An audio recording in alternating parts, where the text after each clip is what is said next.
इस वीडियो में हम डिस्कस करेंगे क्लास 10th का chapter number 1 chemical formula and equation. सबसे पहले केमिकल इक्वेशंस क्या होती है। केमिकल इक्वेशंस एक ऐसी इक्वेशंस होती हैं केमिकल रिएक्शन होता है। केमिकल इक्वेशंस बाद में पढ़ेंगे, पहले केमिकल रिएक्शन समझ लीजिए। केमिकल रिएक्शन एक ऐसा रिएक्शन होता है जब कोई भी रिएक्शन हो जिसमें एक नया रिएक्टेंट मतलब कुछ नई चीज़ हो, हम उसको कहेंगे केमिकल रिएक्शन। मतलब फिजिकल रिएक्शन होता है। फिजिकल रिएक्शन में क्या होता है बेसिकली कि ना जो एक मतलब उसकी जो फिजिकली जो हम देख सकते हैं वो वाले जो बॉडी स्ट्रक्चर उसमें चेंज होता है।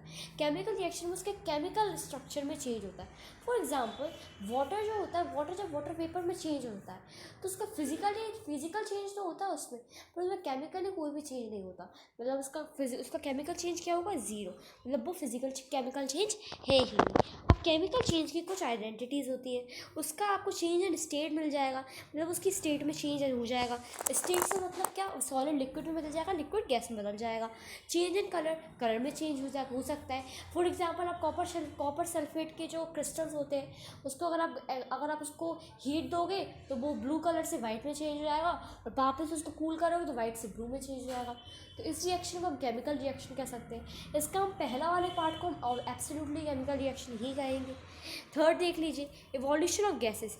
इवोल्यूशन ऑफ गैसेस का मतलब क्या, यानी जो गैसेस है वो बाहर निकल जाएंगी। मतलब एक उसमें से कुछ एक गैस बाहर निकलेगी। फॉर एग्जांपल जैसे कि अगर कोई भी जैसे कि जब एसिड्स है, हम एसिड बेस हम जब फाइंड करते हैं कि एसिड है बेस है, जब कोई भी चीज़ में जब ऑक्सीडेशन होता है तो ऑक्सीडेशन के टाइम पर हाइड्रोजन गैस रिलीज़ होती है। तो इस तरीके से एक गैस रिलीज़ होगी। तो जब वो गैस रिलीज़ होती है तो अब वो क्या हो गया, फिर केमिकल रिएक्शन हो गया। फिर चेंज इन टेम्परेचर में भी चेंज आ जाएगा, तो हम इसको कहते हैं हम केमिकल रिएक्शन। केमिकल रिएक्शन में एक जो एटम पहले से होते हैं वही एटम वहाँ पर होते हैं। इसका मतलब वही एटम हमेशा चलते रहते हैं। ऐसा नहीं है कि अभी एटम कुछ और है, मतलब कहीं और से कोई बाहर से आ गए एटम्स, तो ऐसा बिल्कुल भी नहीं होता।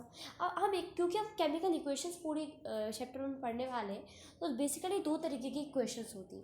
पहली होती है बैलेंस्ड इक्वेशन और दूसरी होती है अनबैलेंस्ड इक्वेशन, या फिर बोले तो स्केलेटल इक्वेशन।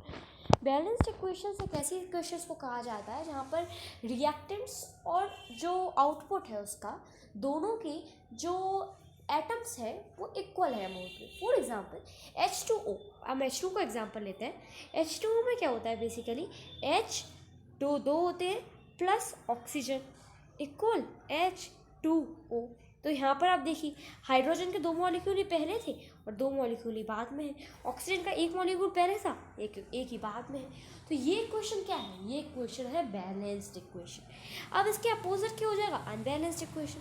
फॉर एग्जांपल मान लीजिए आप कोई भी इक्वेशन ले लीजिए, जानते जो इक्वेशंस है वो आपको बैलेंस्ड ही मिलेंगी। जैसे कि आप कोई भी आपके जो बुक में भी आप एग्जांपल्स खोलोगे तो सारी आपको बैलेंस्ड इक्वेशन मिलेंगी, कोई भी इक्वेशन है।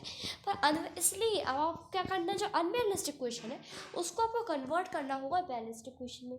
उसके लिए एक मेथड होती है, वो होती है हिट एंड ट्रायल मेथड। ठीक है, वो भी हम देख लेते हैं। तो पर उससे पहले हम देख लो कि उसके बाद हम अब जो रिएक्शंस भी बहुत तरीके के होते हैं। फॉर एग्जांपल कॉम्बिनेशन रिएक्शन होता है। तो आई होप आपको ये वाली साइड समझ में आई होगी। फिर देखिए जैसे कि इस वाले में बताया गया है अब ये केमिकल रिएक्शन क्या होता है। यहाँ पे हेडिंग नहीं, हेडिंग यहाँ पे छुप गई। तो केमिकल रिएक्शन क्या होता है, जब दो चीज़ें मिलकर एक चीज़ बना रही हो तो हम उसको कहते हैं केमिकल रिएक्शन, कॉम्बिनेशन रिएक्शन। आया समझ में। अब दो चीज़ें मिलकर जब एक चीज़ को बना रही हो तो वो कहती है क्या, कॉम्बिनेशन रिएक्शन। ठीक है, और फिर एक्सोथर्मिक रिएक्शन कौन सा होता है, ऐसा एक रिएक्शन जिस रिएक्शन में फॉर एग्जांपल H2O, मतलब जब हम दो वाटर के मॉलिक्यूल बनाएंगे तो हमने दो चीज़ें ली, हाइड्रोजन और ऑक्सीजन, H2O बनाने के लिए। मतलब एक सब्सटेंस बना दो चीज़ों से मिलकर, मतलब इस रिएक्शन को हम क्या कहेंगे, कॉम्बिनेशन रिएक्शन। आई होप आपको कॉम्बिनेशन रिएक्शन समझ में आया होगा। अब इसी के अंदर एक और रिएक्शन होता है जो होता है एक्सोथर्मिक रिएक्शन। अभी एक्सोथर्मिक रिएक्शन क्या है, जब इसी कॉम्बिनेशन रिएक्शन में ही हीट रिलीज होने लगी तो हम उसको कहते हैं एक्सोथर्मिक रिएक्शन।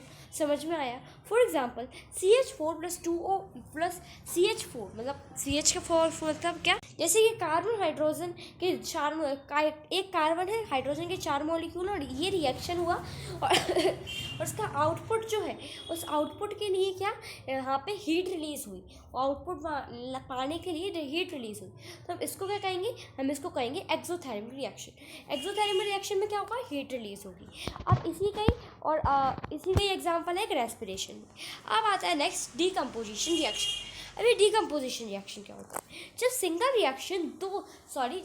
एक रिएक्टेंट हो और 2 आउटपुट निकले तो हम उसको कहते हैं डीकम्पोजिशन रिएक्शन। फॉर एग्जांपल जब कॉपर कार्बोनेट जो यहाँ पे दिया है, कॉपर कार्बोनेट को हीट दी जाए तो उससे 2 चीज़ें मिलती हैं, क्या, copper oxide plus carbon dioxide. अब जो कार्बन डाइऑक्साइड को हटा दें तो कॉपर ऑक्साइड किसके लिए, सीमेंट बनाने के लिए यूज जाता है। ठीक है, तो डीकम्पोजिशन रिएक्शन क्या, वह हीटिंग, और जब इसी में ही हीट रिलीज होने लगे, जब डीकम्पोजिशन रिएक्शन में ही हीट रिलीज होने लगे तो हम इसको क्या कहते हैं, थर्मल डीकम्पोजिशन। समझ में आया। और ये जो मैंने एग्जाम्पल दिया था अभी कॉपर कार्बोनेट का, ये भी क्या था, थर्मल डीकम्पोजिशन था। ठीक है, अब इसके बाद चलते हैं डिस्प्लेसमेंट रिएक्शन की ओर। डिस्प्लेसमेंट रिएक्शन क्या होता है, देखिए डिस्प्लेस कर देना ही डिस्प्लेसमेंट रिएक्शन है। फॉर एग्जाम्पल जैसे कि क्या होता है, जब जो कॉपर है वो लेस रिएक्टिव है कंपैरेटिवली आयरन और जिंक के। मतलब जब कोई भी रिएक्शन होगा तो किस रिएक्शन में, मान लीजिए जब कॉपर भी है और जिंक भी है, तो क्या होगा, जो कॉपर है वो रिप्लेस और डिस्प्लेस हो जाएगा जिंक के द्वारा, या फिर वो आयरन के द्वारा भी डिस्प्लेस हो जाएगा। मतलब क्या, जो लेस रिएक्टेंट है, मतलब जो कम रिएक्शन करता है, जिसकी जो पावर है वो कम है दूसरे के कंपैरिजन में, तो जो दूसरा है वो पहले की जगह क्या, उस जगह को रिप्लेस कर। अब डिस्प्लेसमेंट रिएक्शन समझ में आया, मतलब क्या, जब कोई जिसकी पावर ज़्यादा हो वो जो उससे थोड़ी कम पावर है उसके कंपैरिजन में वो क्या, उसको डिस्प्लेस कर देगा। फॉर एग्जांपल जैसे कि इस रिएक्शन में क्या हुआ है, वो यहाँ पे क्या हुआ, जो कॉपर डिस्प्लेस हो गया किससे, आयरन के द्वारा। तो इस सिचुएशन में क्या, तो इसको कहेंगे हम डिस्प्लेसमेंट रिएक्शन। ठीक है, अब चलते हैं हम डबल डिस्प्लेसमेंट रिएक्शन में। डबल डिस्प्लेसमेंट रिएक्शन उस रिएक्शन को कहा जाता है जहाँ पर आयरन डिस्प्लेस हो, मतलब क्या, जब 2 रिएक्टेंट है वो एक दूसरे में आयन चेंज कर रहे हैं। और आयन क्या होता है, आयन एक ऐसे पार्टिकल को कहा जाता है जिसमें कोई चार्ज हो, लाइक पॉजिटिव चार्ज भी हो सकता है, नेगेटिव चार्ज भी हो सकता है। ऐसा कोई भी पार्टिकल एटम के अंदर हो, ऐसा कोई भी पार्टिकल जिसमें कोई चार्ज हो, वो क्या होगा, आयन कहलाएगा। अब जो आयन है, आयन का ही जब चेंज हो, जब एक आयन दूसरे में जाए और दूसरा आयन इसमें आए, तो उसको कहते हैं हम डबल डिस्प्लेसमेंट रिएक्शन कह देते हैं। ठीक है, अब इसको हम प्रेसिपिटेशन रिएक्शन भी कहते हैं। समझ में आया। अब ठीक है, अब प्रेसिपिटेट क्या होता है, प्रेसिपिटेट ऐसी चीज़ को कहा जाता है, ऐसे सॉलिड पार्टिकल को कहा जाता है जो इनसॉल्युबल। अब इनसॉल्युबल का मतलब क्या, सॉल्युबल के अपोजिट, मतलब जो सॉल्युबल ना हो, मतलब जो डिजॉल्व ना हो। ठीक है, तो प्रेसिपिटेट भी समझ में आ गया। अब चलते हैं अपन ऑक्सीडाइज्ड और रिड्यूस्ड। अब इसका मतलब क्या होता है, बेसिकली ऑक्सीडाइज्ड मतलब ये होता है जब किसी भी चीज़ में ऑक्सीजन रह जाए तो उसको क्या कहेंगे, ऑक्सीडाइज्ड, और जब उसमें ऑक्सीजन चली जाए तो उसको कहेंगे रिड्यूस्ड। ठीक है, ऑक्सीडाइज्ड और रिड्यूस्ड समझ में आया। वो एक एग्जांपल भी ले लेते हैं, जैसे कि इस वाले रिएक्शन में बेसिकली क्या हुआ है, इस वाले रिएक्शन में यहाँ पर क्या हुआ कि जो कॉपर हो गया ऑक्सीडाइज्ड, और जो हाइड्रोजन है ये हो गया रिड्यूस्ड। अब ऑक्सीडाइज्ड रिड्यूस का मतलब क्या है, ऑक्सीडाइज जिसमें ऑक्सीजन आ गई। अब अगर आप इसके रिएक्टेंट और इसके आउटपुट में देखो तो इसका जो रिएक्टेंट है, रिएक्टेंट वाली साइड में आप देखो तो कॉपर के पास जो हाइड्रोजन है, हाइड्रोजन के पास तो ऑक्सीजन नहीं थी, पर जब ये आउटपुट वाली साइड में आया तब इसके पास आ गई। तो यहाँ पे क्या, इसने कॉपर से छीन ली। ठीक है, तो यहाँ पर क्या, उसको डिस्प्लेस कर दिया। समझ में आया। तो ये क्या होता है, तो बेसिकली पूरे आपकी जो साइंस होगी इसमें, केमिस्ट्री में, यहाँ पर 2 वर्ड्स हमेशा यूज़ होंगे, पहले ऑक्सीडाइज्ड और दूसरा रिड्यूस्ड। ऑक्सीडाइज्ड का मतलब क्या, ऑक्सीजन ले ली, रिड्यूस का मतलब ऑक्सीजन छोड़ दी। समझ में आया। तो that's all for this video. Meet in next lesson.